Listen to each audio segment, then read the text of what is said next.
देखिए, इसके पहले के जो चैप्टर्स हम लोग पढ़ रहे थे उसमें हमने देखा था फ्रेंड्स कि कैसे एक गर्ल चाइल्ड के अगेंस्ट डिस्क्रिमिनेशन होता है, कैसे बॉयज के रिस्पेक्ट में वो डिसएडवांटेज में रहते हैं। और इससे पहले चैप्टर्स में हमने ये भी देखा कि चाहे हेल्थ का पर्सपेक्टिव हो, चाहे इक्वालिटी का पर्सपेक्टिव हो, गर्ल और वुमेन्स डिसएडवांटेज में रही हैं। वुमेन होती हैं, वो घर का काम करती हैं, घर का काम पूरे दिन का काम होता है, सुबह से लेकर रात तक का, उसके उनको कोई पैसे भी नहीं मिलते और सबसे बड़ी बात है उसका उनको कोई रिकॉग्निशन भी नहीं मिलता है। आपके पापा ऑफिस जाते हैं काम करने के लिए, आप सोचते हो वो बहुत काम कर रहे हैं, आपकी मम्मी दिन में घर में काम करती हैं, आपको लगता है कि कुछ भी काम नहीं हो रहा। तो इस तरीके का स्टीरियोटाइप है, इस तरीके का माइंडसेट हमारे देश में बना हुआ है लोगों के दिमाग में, जो कि बिल्कुल गलत है। ठीक है। एक बार वुमेन घर से बाहर निकल के मान लीजिए नौकरी भी करने लगे, उसमें भी एक प्रॉब्लम है। उसमें क्या प्रॉब्लम है कि भाई वहां पे भी कुछ ऐसी जॉब्स होती हैं जो समझा जाता है कि ये वुमेन के लिए हैं, और कुछ ऐसी जॉब्स होंगी जो ये समझा जाएगा कि ये वुमेन के लिए नहीं है। तो यहाँ चैप्टर 5 में वुमेन्स चेंज द वर्ल्ड इसका टाइटल है, और सिर्फ वुमेन से रिलेटेड नहीं, एक दो फैसेट्स ऐसे हैं जो कि बॉयज से रिलेटेड होते हैं, उसको भी हम लोग इस चैप्टर में देखेंगे। शुरू करने से पहले बता दूं फ्रेंड्स कि आप आगे बढ़ने से पहले तुरंत इस वीडियो पे एक लाइक मार दीजिए। लाइक मारने में आपको कुछ भी नहीं जाएगा, और साथ साथ अगर आप ये एनसीईआरटी डाउनलोड करना चाहते हैं तो उसका लिंक भी नीचे दिया हुआ। वुमेन अपॉर्चुनिटीज के लिए स्ट्रगल करती आ रही है बहुत समय पहले से, एंशियंट इंडिया से। ठीक है। और ये समझा जाता है कि भाई कुछ काम ही उनके लिए अप्रोप्रिएट है, जैसे वुमेन को एक हाउसवाइफ के रूप में देखा जाता है। अगर आप बाहर जाओगे तो वुमेन को एक टीचर के रूप में देखा जाएगा। ठीक है, कि भाई बोलते हैं ना कि लेडीज के लिए तो भाई टीचर की जॉब सबसे अच्छी है। इस तरीके का माइंडसेट है यूपी और बिहार जैसे स्टेट्स में। मैं अपनी कोई थॉट प्रॉब्लम नहीं बता रहा हूं, ऐसा मैंने भी बहुत बार देखा है, आपने भी देखा होगा आई एम श्योर। अगर वुमेन्स के लिए अपॉर्चुनिटी क्रिएट करनी है तो अपॉर्चुनिटी क्रिएट करने का सबसे बेस्ट तरीका है कि आप उसको एजुकेशन प्रोवाइड करें। जब आप उसको एजुकेशन प्रोवाइड करेंगे, ऑब्वियसली ऑटोमेटिकली उसके लिए जो अपॉर्चुनिटीज हैं वो क्रिएट होंगी। और हम बहुत समय से इंडिया में वुमेन्स मूवमेंट्स हो रहे हैं ताकि उनके खिलाफ जो डिस्क्रिमिनेशन है उसको कम किया जा सके। ये वुमेन्स मूवमेंट्स आजादी के बाद थोड़े ज्यादा बढ़ गए हैं। कितना इंप्रूवमेंट आया है वुमेन के, उसमें कुछ एग्जांपल्स के साथ भी हम देखेंगे। यहाँ पे एक काम है, देखिए एक इमेज बनाने के लिए आपको कहा गया है, एक फार्मर की इमेज बनानी है, एक फैक्ट्री वर्कर की इमेज बनानी है, एक नर्स की इमेज बनानी है, एक साइंटिस्ट की, एक पायलट की, एक टीचर की। इस तरीके की आपको इमेज बनानी है। ओके, सब लोग आपकी क्लास में इमेज बनाइए। ओके, और टीचर की इमेज में फिर क्या बना उसको चेक करिए, वो मेल है कि फीमेल है, फार्मर की, फैक्ट्री वर्कर की, नर्स की, साइंटिस्ट की, पायलट की। इस एक्टिविटी में समय बर्बाद किया हम लोग आगे आते हैं। तो यहाँ पे हम लोग आगे देखेंगे कि देखिए रोजी मैम पढ़ाती हैं स्कूल में, उनकी क्लास में बच्चे हैं 30। उन्होंने जब अपनी क्लास में एक्सरसाइज की तो क्या समझ में आया, टीचर की इमेज में 5 लोगों ने एक आदमी की इमेज बनाई, 25 ने फीमेल की इमेज। तो यहाँ पे देख के समझ में आ रहा है कि भैया लोगों के माइंडसेट में ये है कि टीचर होंगी तो लेडी ही होंगी। जब फार्मर की इमेज आई तो भैया 30 लोगों ने मेल की इमेज बनाई और 0 लोगों ने फीमेल की बनाई, मतलब फार्मर में किसी ने फीमेल की इमेज बनाई ही नहीं। अब जब फार्मर में 30 के 30 लोगों ने मेन की इमेज बनाई है तो यहाँ पे एक चीज देखने वाली बहुत इंपॉर्टेंट है दोस्तों। यहाँ पे देखिए कुछ लेडीज हैं और ये यहाँ पे एग्रीकल्चरल फील्ड में काम कर रही हैं, और इसमें एक छोटा सा डाटा दिया गया है। 83.6% of the working women in India are engaged in the agriculture sector. वो क्या काम करती हैं भाई, पौधों को गाड़ना, उसमें से वीडिंग्स गंदगी को हटाना, उसको काटना, हार्वेस्ट करना और उसको थ्रेश करना। थ्रेश करके मतलब उसके डंठलों से बीजों को निकालना, फिर वो बीज ग्राइंड करके खाए जाएंगे। तो प्लांटिंग, वीडिंग, हार्वेस्टिंग, थ्रेशिंग, इसमें वुमेन इन्वॉल्व है एक मेजोरिटी लेवल पे। फिर भी जब भी आप फार्मर को देखते हो तो आप एक आदमी ही क्यों देखते हो, क्योंकि इंडिया में जो फार्मर की एक ट्रेडिशनल इमेज बनी है वो ये है कि भाई वो खेत, बैल को लेके खेत जोत रहा है। तो बैल को लेके खेत जोतना, प्लॉइंग का जो प्रोसेस होता है फार्मिंग में, एग्रीकल्चर में, बहुत ज्यादा आप कह सकते हो कि फिजिकली इंटेंसिव होता है। तो उस चक्कर में आपके दिमाग में क्या बैठ गया कि भैया फार्मिंग में बहुत ज्यादा, क्या नाम से आप कह सकते हो कि मैनुअल ताकत की जरूरत पड़ती है, फिजिकल एफर्ट की जरूरत पड़ती है, और वो केवल मैन ही कर सकते हैं, वुमेन नहीं कर सकती। लेकिन एग्रीकल्चर सिर्फ खेत जोतना नहीं है दोस्तों, एग्रीकल्चर में थ्रेशिंग भी होती है, हार्वेस्टिंग भी होती है, वीडिंग भी होती है, प्लांटिंग भी होती है, और भी बहुत सी चीजें होती है, इरिगेशन होता है, जिसके बारे में मैंने पहले आपको बताया है, पहले के चैप्टर्स अगर आपने मेरे देखे हो तो इसलिए जब भी आप एग्रीकल्चर को देखें ये मत सोचो कि जो फार्मर्स हैं वो केवल मैन ही है। वुमेन एक बहुत मेजर लेवल पे एग्रीकल्चर में इन्वॉल्व है। इवन कई जगहों पे तो वो खेत जोतते भी आपको वुमेन दिख जाएंगी।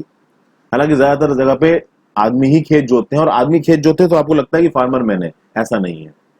ये एक मैंने एग्जाम्पल लिया यहाँ पे जो दे रखा है।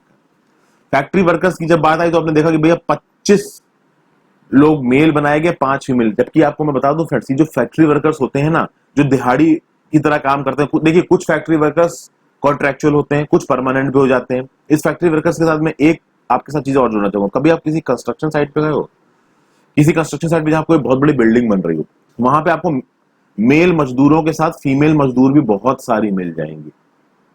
तो अगर आपसे ये भी पूछा जाएगा ना कि भाई कंस्ट्रक्शन साइट पे काम करने वाले लोग मेल होते हैं फीमेल होते हैं, भाई आप मेल जवाब दोगे, लेकिन वहां पे फीमेल्स भी बहुत होती हैं। चाहे आप किसी कंस्ट्रक्शन साइट पे जाकर देख लो, मुंबई दिल्ली कहीं पे भी।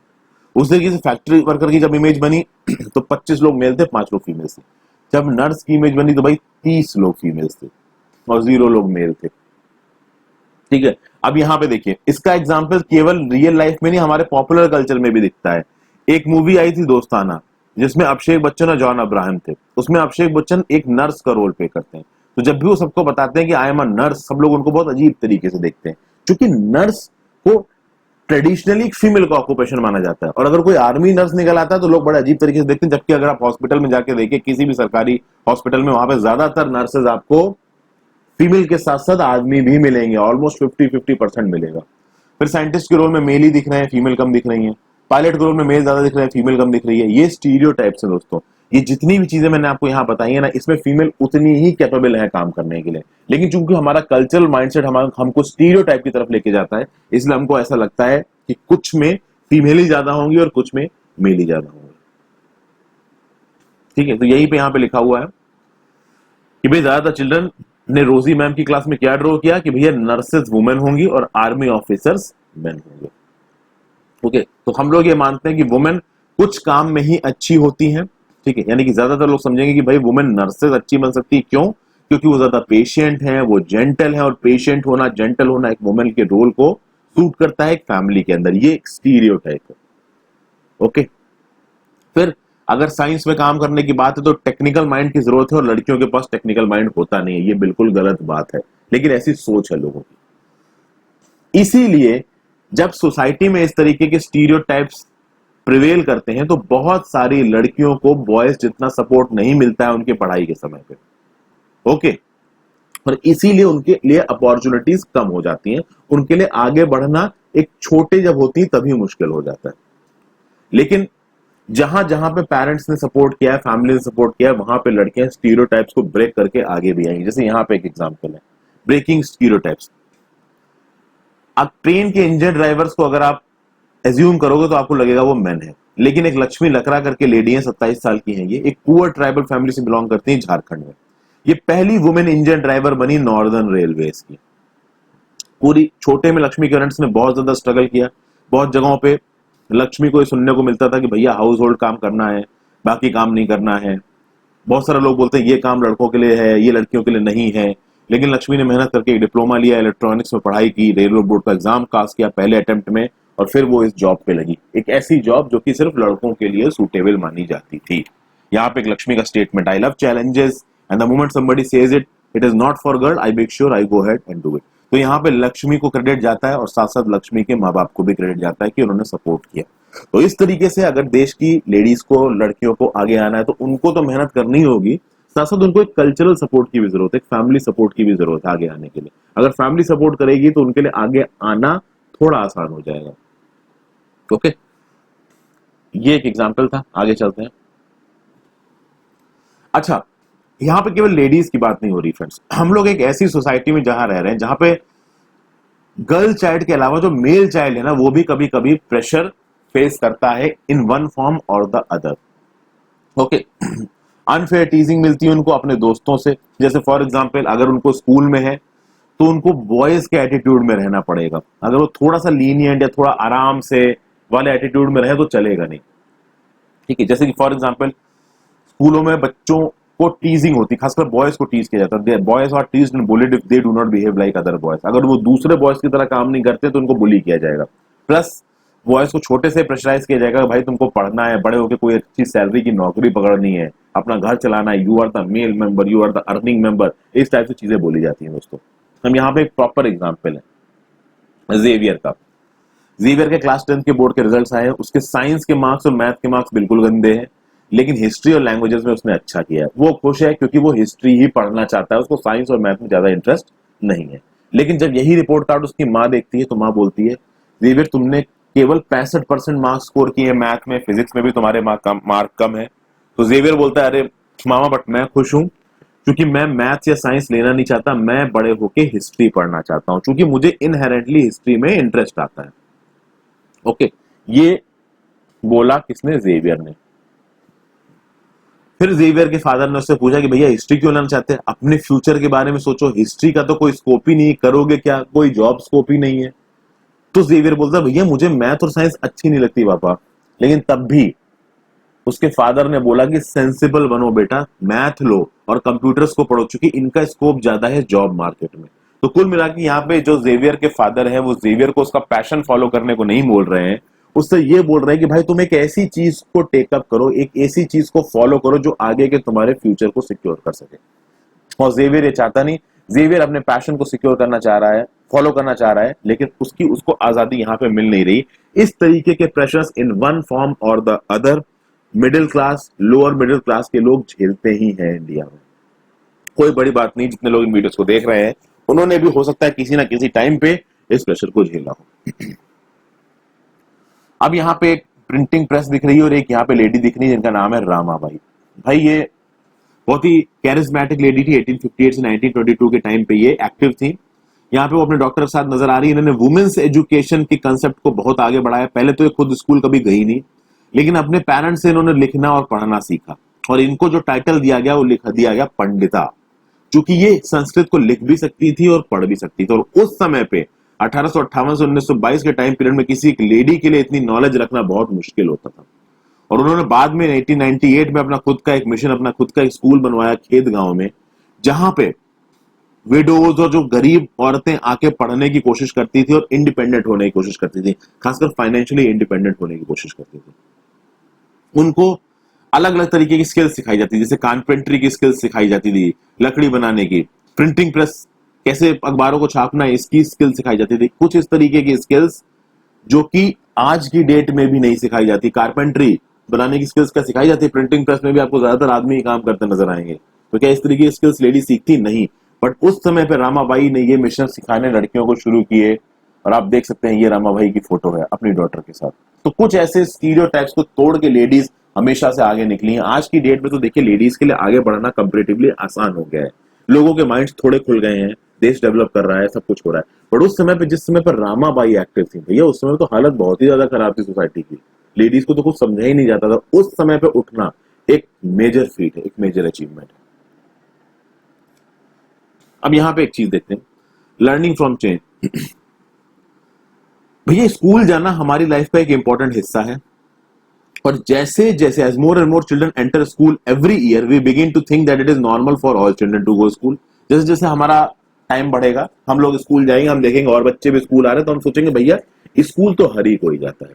लेकिन उस समय पे शायद जब हम छोटे होंगे तो हम ये रियलाइज नहीं कर पाएंगे कि ये स्कूल जाना बहुत सारे बच्चों के लिए पॉसिबल ही नहीं है, आउट ऑफ बाउंड्स है।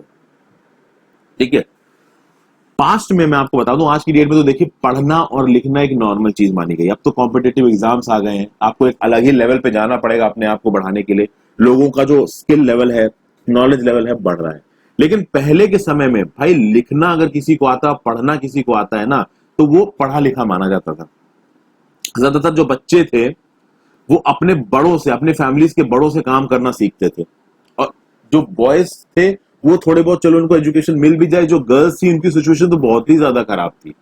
डॉटर्स को तो भाई पढ़ने दिया ही नहीं जाता था। सन्स को रीड और राइट करने की परमिशन थी, सीखने की परमिशन थी, डॉटर्स को पढ़ने ही नहीं दिया जाएगा। क्यों नहीं पढ़ने दिया जाएगा? क्योंकि अगर वो पढ़ लेंगी तो वेस्टर्न माइंडसेट आ जाएगा, वेस्टर्न माइंडसेट आ जाएगा तो वो खराब हो जाएंगे। इस तरीके की सोच उस समय पे हुआ करती थी। फैमिलीज में भी अगर मान लीजिए कोई स्किल है, ट्रेडिशनली स्किलफुल फैमिली है, तो वहां पे भी जो इंपॉर्टेंट स्किल्स हैं वो भाई आपकी बॉयज को दी जाएंगी और जो सबऑर्डिनेट स्किल्स है वो आपकी फीमेल को दी जाएंगी। अब यहां पे मैं बोलूंगा कि देखिए स्किल्स में कभी भी कोई स्किल सबऑर्डिनेट या फिर सुपीरियर नहीं होती है, बट आपको एक एग्जांपल से चीजें मालूम पड़ेंगी। जैसे कि पॉटरी, कोई कुम्हार था जो कि पॉट्स बनाता था, उसमें मिट्टी को इकट्ठा करना और मिट्टी को इकट्ठा करके वो जमीन बनाना जहां पे पॉट्स बनाए जाएंगे, ये लड़कियों का काम होता था। पर उन पॉट्स पे व्हील को घुमा के असील में पॉट को बनाना, घड़ों को बनाना, ये बॉयज का काम हुआ करता था। तो आप समझ रहे हो, मेन काम उस व्हील को घुमा के बनाना ये बॉयज को है, और जो बेकार वाला काम है कि भाई मिट्टी इकट्ठी करके और अर्थ बनाओ, ये लेडीज को दिया जा रहा है। और इस बात की पूरी गारंटी कि भाई मिट्टी को उठा के लाओ और अर्थ बनाओ, इस काम का उनको कोई रिकॉग्निशन भी नहीं मिलता होगा, जबकि ये काम भी उतना ही जरूरी है, क्योंकि मिट्टी उठा के अर्थ नहीं बनाएंगे तो आप बड़े कैसे बनाएंगे। तो इस तरीके से वुमेन्स के खिलाफ और गर्ल्स के खिलाफ उस समय पे डिस्क्रिमिनेशन था। 19th सेंचुरी आई, अंग्रेजी हुकूमत चल रही थी, भाई नए आइडियाज आने लगे लर्निंग के बारे में, सीखने के बारे में, एजुकेशन के बारे में। थोड़े स्कूल ज्यादा आने लगे, हालांकि उन स्कूल में थोड़े अमीर बच्चे पढ़ रहे थे, गरीब तबके तक वो स्कूल पहुंचे नहीं थे। कुछ ऐसी कम्युनिटीज थी जिन्होंने कभी पढ़ना लिखना नहीं सीखा था, उन्होंने पढ़ना लिखना सीखने लगे। लेकिन उस समय पे भी जब पढ़ने लिखने का फैशन आगे बढ़ रहा था, भाई गर्ल्स के एजुकेशन पे हमेशा से अपोजिशन था। ब्रिटिश सरकार ये अपोजिशन नहीं डालती थी गर्ल्स के एजुकेशन पे। ब्रिटिश सरकार ने जो थोड़े बहुत स्कूल बनवाए थे उनमें जो बच्चे पढ़ने जाते थे, खासकर अमीरों की बात कर रहा हूं, तो वो अमीर अपने ये बॉयज को भेजते थे, अपनी गर्ल्स चाइल्ड को नहीं भेजते थे। ठीक है, जबकि इंडिया में आप देखिए कि जो इंडियन क्लास है, जो इंडिया के लोग हैं, उन्होंने ही गर्ल एजुकेशन को रेजिस्ट किया है। ब्रिटिशर्स ने गर्ल एजुकेशन को उतना रेजिस्ट नहीं किया। ओके, लेकिन ब्रिटिशर्स ज्यादा इंटरफियर करते नहीं थे, क्योंकि ब्रिटिशर्स को राज करना था, तो वो कल्चरल और ट्रेडिशनल प्रैक्टिसेस के साथ इंटरफियर नहीं करना चाहते थे, इसलिए वो कुछ बोलते नहीं थे। लेकिन उस समय पे भी बहुत सारे वुमेन ऐसी थी, मेन ऐसे थे, जिन्होंने गर्ल्स के लिए एफर्ट मारा, उनको पढ़ाने के लिए, उनको सेल्फ डिपेंडेंट बढ़ाने के लिए एफर्ट मारा। इसमें एक नाम तो हमने यहां पे देखा, रामाबाई जी का। ठीक है, एक हम आगे देखेंगे जिनका नाम है रास सुंदरी देवी। ये 1800 से लेकर 1890 के टाइम पीरियड में एक्टिव थी। वेस्ट बंगाल में इनका जन्म हुआ था 1800 में, लगभग 220 साल पहले आज से। 60 साल की उम्र में इन्होंने अपनी ऑटोबायोग्राफी लिखी थी बंगला में। वेस्ट बंगाल में रहती थी, क्योंकि बंगला इनकी मदर टंग थी। इनकी बुक का टाइटल था अमर जीवन। पहली ऑटोबायोग्राफी थी जो एक इंडियन भारतीय वुमेन ने लिखी है। ये एक वाइफ थी, हाउस वाइफ थी, मतलब घर के काम काज करती थी, और एक रिच लैंडलॉर्ड, एक रिच जमींदार की घर की ये बहू थी। उस समय पे ये समझा जाता था कि अगर औरत को लिखना और पढ़ना आ गया तो भाई वो खराब लक लेके आएगी, खराब किस्मत लेके आएगी अपने हस्बैंड के लिए, और हो सकता है कि वो विडो बन जाए, उसका हस्बैंड मर जाए। इस तरीके की चीजें उस समय पे एक्टिव थी, और ऑब्वियस सी बात है ये सच तो है नहीं, तो इस तरीके की चीजों को उसको डेलिबरेटली सोसाइटी में फैलाया गया था, ताकि जो वुमेन पढ़ना चाहने की इच्छा भी अपने अंदर लाए, वो इच्छा निकाल दे अपने अंदर से। इसके बावजूद राज सुंदरी देवी जी ने एक ब्रॉड माइंडसेट को लेके, क्योंकि उनको ये पता था कि ऐसा कुछ भी सही नहीं है, ये सब झूठी बातें हैं, पढ़ना और लिखना सीखा सीक्रेट में अपनी मैरिज के बाद। तो यहाँ पे उनके बारे में कुछ चीजें हैं कि भाई वो डॉन एकदम सुबह काम करना शुरू करती थी और रात तक मिडनाइट 12 बजे तक काम करती रहती थी, बीच में कोई भी रेस्ट नहीं होता था। 14 साल की उम्र पे ही इनकी शादी हो गई थी, लेकिन इनको पढ़ने का बहुत शौक था। तो ये लिखती थी कि I would learn to read and I would read a religious manuscript, ये इनकी इच्छाएं थी। तो ये बताती हैं आई वॉज अनलकी। उस जमाने में वुमेन्स एजुकेटेड हुआ नहीं करती थी। फिर शुरू में मेरा पढ़ने का मन किया, लेकिन जब धीरे धीरे मैंने पढ़ना का आगे सोचा, तो मैंने सोचा कि मैं क्या ये बकवास सोच रही हूँ, ये मुझसे साथ हो क्या गया भाई, मैं क्यों पढ़ना चाहती हूँ, मुझे नहीं पढ़ना चाहिए। मतलब इनका अंदर का एक एटीट्यूड बोल रहा है कि मुझे पढ़ना चाहिए, और दूसरा एटीट्यूड इनको कॉन्ट्रडिक्ट कर रहा है, मुझे नहीं पढ़ना चाहिए। फिर एक दिन इनको सपना आया कि ये एक मैन्युस्क्रिप्ट पढ़ रही थी जिसका नाम है Chaitanya Bhagavat, the life of a saint इसका मतलब है। ठीक है, फिर एक दिन ये बैठ के किचन में खाना पका रही थी, तो इनके हस्बैंड ने इनके बड़े बेटे से कहा कि विपिन, मैंने अपनी चैतन्य भागवत वहां पे रख रखी है, जब भी बोलूं उसको अंदर ले आना। इससे उनको अपना सपने से उन्होंने कनेक्ट किया, और उनको कुछ लगा कि भाई हाँ भाई मुझे भी पढ़ना चाहिए। तो चुपचाप से एक दिन उस किताब से उन्होंने एक पन्ना निकाल के उसको हाइड करके अपने पास छुपा लिया, और जब उसका एल्डेस्ट सन पढ़ता था तो वो कुछ अल्फाबेट्स को प्रैक्टिस करता था, तो उस अल्फाबेट्स की एक कॉपी लेके जब इस चैतन्य भागवत को इन्होंने पढ़ना शुरू किया, तो चैतन्य भागवत में जो चीजें लिखी थी उसके अल्फाबेट्स को अपने सन के अल्फाबेट की कॉपी से मैच करा के इन्होंने लिपि को, इन्होंने वर्ड्स को सीखने की कोशिश की। सोचे कितना मुश्किल है, कोई नहीं बता रहा है, छुप के एक लेडी पढ़ने की कोशिश कर रही है, उसको कोई आइडिया नहीं है, तो अल्फाबेट समझने के लिए वो पहले अल्फाबेट की कॉपी उठा रही है अपने बेटे की, फिर बुक से एक पन्ना मार रही है, उससे पढ़ने की कोशिश कर रही है। यहाँ पे आप समझ रहे हैं ना फ्रेंड्स कि किस हिसाब का फोकस है, किस हिसाब का एफर्ट मारा है यहाँ पे राज सुंदरी देवी ने चीजों को समझने के लिए, और फाइनली वो चैतन्य भागवत को पढ़ पाई। ओके, और अपनी लिखी हुई चीजों के थ्रू उन्होंने दुनिया को एक अपॉर्चुनिटी दी, ताकि भाई दुनिया उस समय की भारतीय वुमेन की लाइफ कैसे होती थी उसके बारे में जान सके। राजसुंदरी देवी ने लिखा कि भाई उस समय पे एक औरत की जिंदगी में एवरीडे लाइफ किस तरीके की होती थी, एक सेकंड का भी आराम नहीं था, ना खाने के लिए ना बैठने के लिए, दिन भर काम करो और काम करो। तो ये राजसुंदरी देवी जी की कहानी है। कहा जा सकता है कि भाई एक वॉरियर की कहानी आप कह सकते हो, एक वॉरियर से कम नहीं है यहाँ पे चीजें। आगे चलते हैं, एक और कहानी देखते हैं, Rokeya Sakhawat Hossain, Rokeya Sakhawat Hossain and her dreams about lady land. तो भाई ये एक्टिव थी 1880 से 1932 के टाइम पीरियड में, एक रिच फैमिली में ये भी बॉर्न हुई थी जिनके पास एक खूब सारा लैंड था। शुरू में उन्होंने उर्दू को लिखना और पढ़ना सीखा, लेकिन बांग्ला और इंग्लिश उनको समझने की या पढ़ने की इजाजत नहीं दी गई। इंग्लिश एक ऐसी लैंग्वेज थी, उस समय के लोग समझते थे कि अगर गर्ल्स ने सीख ली तो उनको नए आइडियाज आ जाएंगे उनके दिमाग में, वो वेस्टर्नाइज हो जाएंगी, जो कि वो चाहते नहीं थे। इसलिए केवल बॉयज को इंग्लिश सीखने की परमिशन थी। लेकिन रुकैया ने बांग्ला और इंग्लिश को पढ़ना सीखा अपने बड़े भाई की मदद से और अपनी बड़ी बहन की मदद से। तो इसमें उनका बड़े भाई और उनकी बड़ी बहन ने उनकी मदद की और फाइनली वो एक राइटर बनी। और राइटर बन के उन्होंने एक स्टोरी लिखी। उस स्टोरी का नाम था सुल्ताना ड्रीम। ये सुल्ताना ड्रीम उन्होंने 1905 में लिखी थी अपनी इंग्लिश स्किल्स को प्रैक्टिस करने के लिए, जब वो केवल 25 साल की थी। और उस स्टोरी में एक सुल्ताना नाम की लेडी थी जो एक जगह पे पहुंच जाती है, इमेजिनरी जगह पे, जिसका नाम है लेडी लैंड। लेडी लैंड एक ऐसी जगह है जहां पे औरतों को पढ़ने की फ्रीडम थी, काम करने की फ्रीडम थी, इन्वेंशंस करने की फ्रीडम थी। वहां पे जो औरतें थी वो क्लाउड्स को कंट्रोल कर पा रही हैं रेन करने से, उड़ती कारें उड़ा रही। तो मतलब उस समय पे आप समझ सकते हैं, आज भी अब उड़ती हुई कारें तो दिखती नहीं फ्रेंड्स। क्लाउड्स कंट्रोल के मतलब क्लाउड से रेनफॉल को कंट्रोल किया जा सके, इस तरीके की टेक्नोलॉजी तो बन गई है, पर उड़ती कारों की टेक्नोलॉजी आज नहीं बनी। उस समय में जो लोग रहा करते होंगे वो सोचते होंगे कि मैं भाई ऐसा कुछ कर दूं जब मैं राजा समझ जाऊं। तो यही सब चीजें थी, उड़ती हुई कारें, क्लाउड्स में से अपने हिसाब से रेन करा देना। तो ये सब सोचती थी ये लेडी लैंड वाली सुल्ताना। और ये एक्चुअली में लेडी लैंड के सुल्ताना की ख्वाब नहीं थे, ये एक्चुअली में रुकैया सखावत हुसैन के ख्वाब थे। ओके, और एंड में ये सुल्ताना जब ड्रीम से जगेगी तो देखेगी कि भाई वो सिर्फ ड्रीम कर रही थी, इसमें से कुछ भी सच नहीं है। तो आप देख सकते हैं कि ये रुकैया सखावत हुसैन का ड्रीम था कि वो देख रही कि वुमेन एक दिन प्लेन्स फ्लाई करेंगे, कार्स फ्लाई करेंगे, इस तरीके की चीजें वो सोचती थी। और इस तरीके से एजुकेशन ने रुकैया की जिंदगी को बदला। ओके, और रुकैया ने न केवल अपने आप को पढ़ाया, उन्होंने बाकी गर्ल्स को भी पढ़ाया। 1910 में उन्होंने अपना खुद का स्कूल खोला कलकत्ता में लड़कियों को पढ़ाने के लिए। आज भी ये स्कूल चालू है। तो ये कुछ लोग हैं, ये कुछ लेडीज हैं हमारे इंडिया में जिन्होंने इंडिया की हिस्ट्री को शेप किया है। कैसे शेप किया है कि उस समय के लेडीज को जो कि दबी कुचली थी उनको पढ़ के आगे बढ़ने का एक मौका दिया। यहाँ पे देखिए सस्टेनेबल डेवलपमेंट गोल में चौथे नंबर का सस्टेनेबल डेवलपमेंट गोल है क्वालिटी एजुकेशन। अब हम स्कूल और एजुकेशन की बात कर लें। देखिए आज की डेट में बॉयज और गर्ल्स स्कूल जाते हैं, नॉर्मल केस है, ठीक है, लेकिन फिर भी बॉयज और गर्ल्स की एजुकेशन में बहुत फर्क है, किस तरीके से एजुकेशन करने तक। और ये फर्क रिलीजियन में, कास्ट में बहुत सही तरीके से दिखता है। इंडिया में हर 10 साल पे सेंसस होता है जिसमें भाई पूरे देश की पॉपुलेशन को काउंट किया जाता है। तो उनकी एज कितनी, उन्होंने पढ़ाई की है, क्या वो काम करते हैं, ये सब चीज की काउंटिंग होती है। कितने लिटरेट लोग हैं, कितने मेन और वुमेन का क्या रेशियो है। तो 1961 का जब सेंसस हुआ, देखिए according to 1961 census about 40% of all the boys and men जो कि 7 साल के ऊपर थे वो लिटरेट थे। लिटरेट थे मतलब वो अपना नाम लिख सकते थे।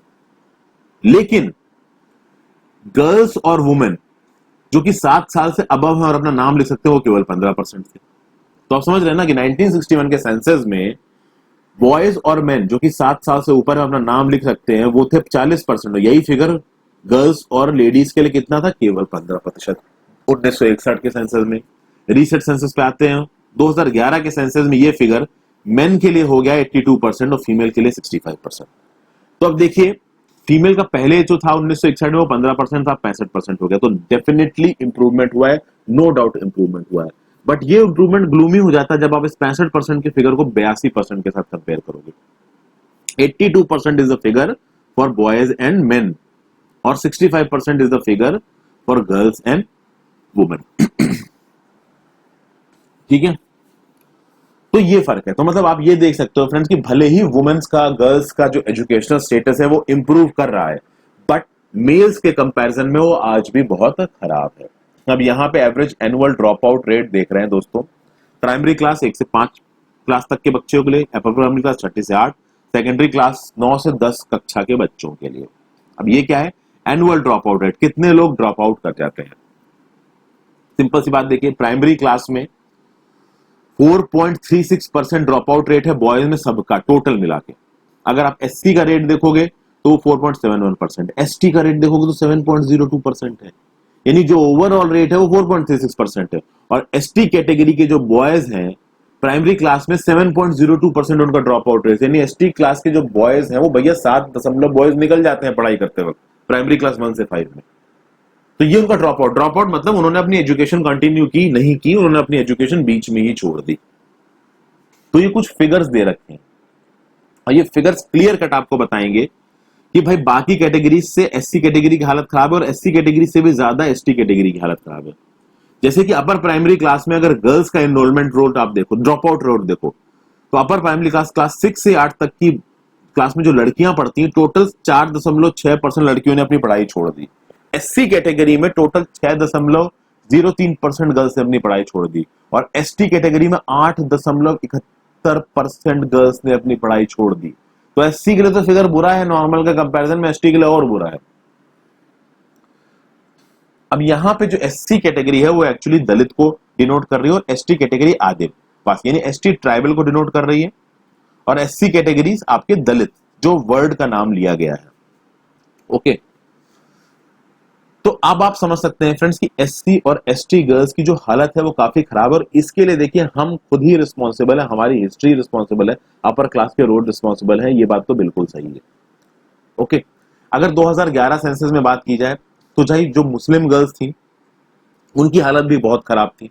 ठीक है, नॉर्मल कंपैरिजन से देखेंगे तो 2011 census also found that Muslim girls are less likely than SC and ST girls to complete primary school, यानी प्राइमरी स्कूल कंप्लीट करेंगी एक मुस्लिम गर्ल, ये भाई एससी और एसटी गर्ल से भी कम चांस है कि एक मुस्लिम गर्ल प्राइमरी स्कूलिंग को कंप्लीट करेगी। तो आप देख सकते हैं कि भाई बहुत सारे रीजन है जिसकी वजह से दलित कम्युनिटी के लोग, आदिवासी कम्युनिटी के लोग, मुस्लिम कम्युनिटी के लोगों को स्कूल छोड़ना पड़ जाता है और खासकर ये जो फिनोमिना है ये रूरल एरियाज में बहुत प्रिडोमिनेंट है, गरीब एरियाज में बहुत प्रिडोमिनेंट है। वहां पे ना प्रॉपर स्कूल्स हैं और ना ही उन स्कूलों में प्रॉपर बेसिस पे टीचर्स पढ़ाते हैं।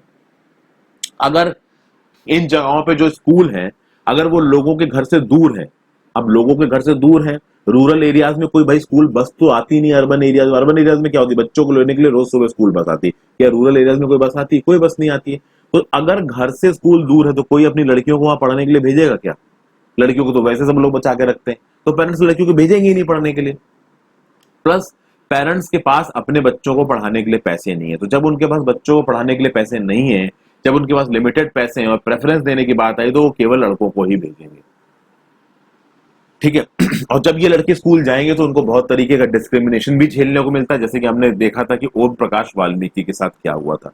तो सिचुएशन काफी प्रिकेरियस है, सुधर तो रही है पर जो सुधरने की जो स्पीड है वो बहुत कम है। अब हम कुछ वुमेन्स मूवमेंट की बात करते हैं। अब आज की डेट में वुमेन्स और गर्ल्स के पास पूरी आजादी है, वो पढ़ सकती हैं जाके स्कूल में। बहुत सारे और भी स्पीयर्स हैं जैसे कि लीगल रिफॉर्म, वायलेंस और हेल्थ, जहां पे वुमेन्स की सिचुएशन थोड़ी सुधरी है। लीगल रिफॉर्म, वायलेंस और हेल्थ अभी देखते हैं कैसे वुमेन्स ने बहुत स्ट्रगल किया है, और ऐसा नहीं है कि वुमेन ने बहुत सारे मेंस में भी स्ट्रगल में काम किया, इस स्ट्रगल को बोला जाता है वुमेन्स स्ट्रगल। बहुत सारे इंडिविजुअल वुमेन और वुमेन ऑर्गेनाइजेशन है different parts of the country जो इस मूवमेंट का पार्ट रही है। मूवमेंट हुआ क्यों ये बताते हैं, और जैसा कि मैंने बताया मैन ने भी इस मूवमेंट को सपोर्ट किया है। बहुत सारी अलग अलग स्ट्रेटेजीज अपनाई गई है। स्ट्रगल हुआ क्यों, कैसे हुआ, क्या हुआ, अभी देखते हैं। कैंपेनिंग, वुमेन्स के खिलाफ जो डिस्क्रिमिनेशन है और वुमेन्स के अगेंस्ट में जो वायलेंस है उसको कम करने के लिए भाई कैंपेन शुरू हुआ।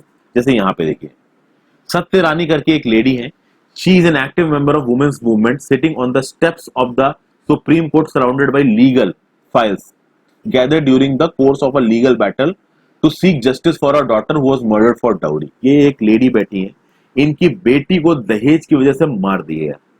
तो जब दहेज की वजह से मार दिया गया तो ये लीगल फाइल्स लेके अपनी बेटी के लिए इंसाफ मांग रही है और सुप्रीम कोर्ट की स्टेप्स बैठी और इनको साफ मिला भी। ठीक है, सुप्रीम कोर्ट आज की डेट में एक ऐसी ऑर्गेनाइजेशन है जो सच में इंसाफ दे रही है। ठीक है, तो this is an example of women movement.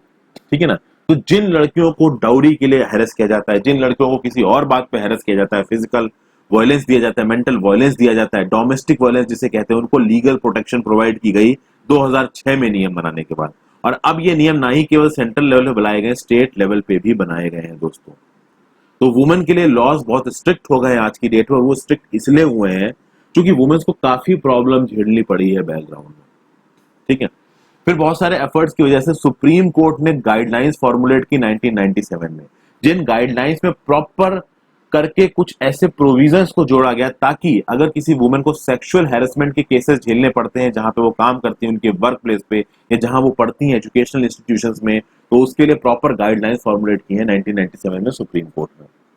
और इन गाइडलाइंस में रेगुलरली अमेंडमेंट करके उनको और इंप्रूव करने की कोशिश की जा रही है। 1980s में बहुत तगड़ा मूवमेंट उठा कि भाई इंडिया भर में जो डाउरी डेथ्स हो रही हैं उनको रोका जाए। यंग ब्राइड्स को मार देते थे उनके हस्बैंड्स और उनके लॉस, क्यों? क्योंकि वो पैसे लेके नहीं आती थी। क्यों पैसे लेके आएंगे पता नहीं भाई, फ्री के पैसे मिल रहे हैं उसके लिए मारा पड़े हैं। बहुत सारे ग्रुप्स ने इसके अगेंस्ट में एजिटेट किया। आज की डेट में भाई डाउरी पूरी तरीके से बैन है, डाउरी लाइज बहुत स्ट्रिक्ट है, खासकर उन फैमिलीज को पनिश करने के लिए जो कि डाउरी मांगती हैं। अब इसका मिसयूज भी होने लगा है लेकिन उस पर अभी नहीं जाते हैं। इस तरीके के लॉस की बहुत जरूरत थी। फिर अवेयरनेस भी बहुत सारी आई है। देखिए वुमेन्स मूवमेंट का एक जो मेजर पार्ट था वो ये था कि भाई वुमेन के जो राइट्स हैं उनके अवेयरनेस दुनिया भर में फैलाई जाए। अवेयर होना बहुत जरूरी है। किसका अवेयर होना जरूरी है? वो वुमेन जिनके खिलाफ अत्याचार हो रहा है उनका अवेयर होना जरूरी है। पूरी सोसाइटी एज अ होल का अवेयर होना जरूरी है, क्योंकि जो फैमिली अत्याचार कर रही है जब उनको मालूम पड़ेगा कि भैया इसकी ये सजा है, ऑटोमेटिकली वो लाइन पे आ जाएंगी। इसलिए इस अवेयरनेस को फैलाने के लिए बहुत सारे स्ट्रीट प्लेस करे गए, सॉन्ग्स, पब्लिक मीटिंग्स, इस तरीके की चीजें होने लगी। प्रोटेस्ट शुरू हुए, बहुत सारी वुमेन सड़कों पे आ गई। उन्होंने बोला कि भाई जो वायलेशंस हो रहे हैं ना वुमेन्स के अगेंस्ट में, उसके लिए लॉ और पॉलिसी बनाने की डिमांड हुई। और ये पब्लिक रैलीज और डेमोन्स्ट्रेशन बहुत सॉलिड तरीके होते हैं पॉलिटिकल एग्जीक्यूटिव्स का ध्यान अपनी तरफ खींचने के लिए, और फिर इनको बचाने के लिए, इनके खिलाफ जो इनजस्टिस होने हैं उनको रोकने के लिए भाई लॉज भी लेके आए गए। और देखिए यहाँ पे एक 8 मार्च का दिखा रखा, 8 मार्च को इंटरनेशनल वुमेन डे होता है। दुनिया भर से वुमेन एक जगह इकट्ठे होकर अपने स्ट्रगल के लिए, अपने राइट्स के लिए लड़ती हैं। और वुमेन्स केवल देखिए दोस्तों अपने राइट्स के लिए नहीं, जो वुमेन मूवमेंट है ना वो बहुत जगहों पे नजर आता है। जैसे कि इंडिया और पाकिस्तान के बॉर्डर पे हर साल 14 अगस्त के शाम को हजारों लोग इकट्ठा करते हैं वाघा बॉर्डर पे। उसमें वुमेन भी बहुत सारी होती है, तो यहाँ पे वुमेन्स कैंडल लेके खड़ी हैं इंडिया पाकिस्तान की पीस की कामना करते हुए। तो यहाँ पे हमने हल्का फुल्का वुमेन्स मूवमेंट के बारे में देखा फ्रेंड्स, ठीक है। कुछ ग्लॉसरी देख लेते हैं। स्टीरियोटाइप क्या होता है? स्टीरियोटाइप मतलब कि जब आपके रिलीजन, आपके वेल्थ, आपके लैंग्वेज के हिसाब से, देखिए when people belonging to particular groups based on religion, wealth, language are bound to have certain fixed characteristics and can do only certain type of work। यहाँ रिलीजन, वेल्थ और language के हिसाब से बोला गया। वुमेन के हिसाब से क्या है? जैसे कि मैंने शुरू में बताया कि भाई वुमेन से कुछ स्पेशल तरीके के काम करने की एक्सपेक्टेशंस की जाती है। जैसे कि भाई वो नर्स ही बन सकती हैं, वो हाउस वाइफ ही बन सकती हैं, वो टीचर ही बन सकती हैं। तो इस तरीके के स्टीरियोटाइप्स बहुत एग्जिस्ट करते हैं सोसाइटी में। एक लड़के को बड़े होके सिर्फ एक जॉब लेनी है ताकि वो अपने घर का पालन पोषण कर ना सके, दिस इज अ स्टीरियोटाइप। तो इस तरीके के स्टीरियोटाइप सोसाइटी में अवेलेबल है। और केवल वुमेन के रिस्पेक्ट में नहीं, हर रिस्पेक्ट में अलग अलग रिलीजन के लोगों से ये एक्सपेक्ट किया जाता है कि ये ऐसे होंगे। जो अमीर है उससे ये एक्सपेक्ट होगा कि ये करेगा, जो गरीब उससे ये एक्सपेक्ट होगा कि ये करेगा। समझ गए? डिस्क्रिमिनेशन की भी हमने बात की, वायलेशन की हमने बात की। भाई किसी भी लॉ का वायलेशन हो रहा तो वो वायलेशन होगा, चाहे वो वुमेन के अगेंस्ट में हो, चाहे सोसाइटी के अगेंस्ट में हो। और सेक्सुअल हैरेसमेंट की भी हमने बात की। भाई लड़कियों को परेशान किया जाता है। सेक्सुअल हैरेसमेंट आपका मैरिज के बाद भी हो सकता है, मैरिज से पहले भी हो सकता है, वर्क प्लेस पे हो सकता है। इसके लिए बहुत सारी गाइडलाइंस इशू की हैं सुप्रीम कोर्ट ने 1997 में। एक और गाइडलाइंस है विशाखा गाइडलाइंस, पढ़िएगा जाके विशाखा गाइडलाइंस के बारे में। तो यहाँ पे मैं इस चैप्टर को खत्म करता हूँ। आई होप ये वीडियो आपको पसंद आई हो तो लाइक जरूर कर दीजिएगा दोस्तों, और चैनल को सब्सक्राइब कर लीजिएगा। Have a great day.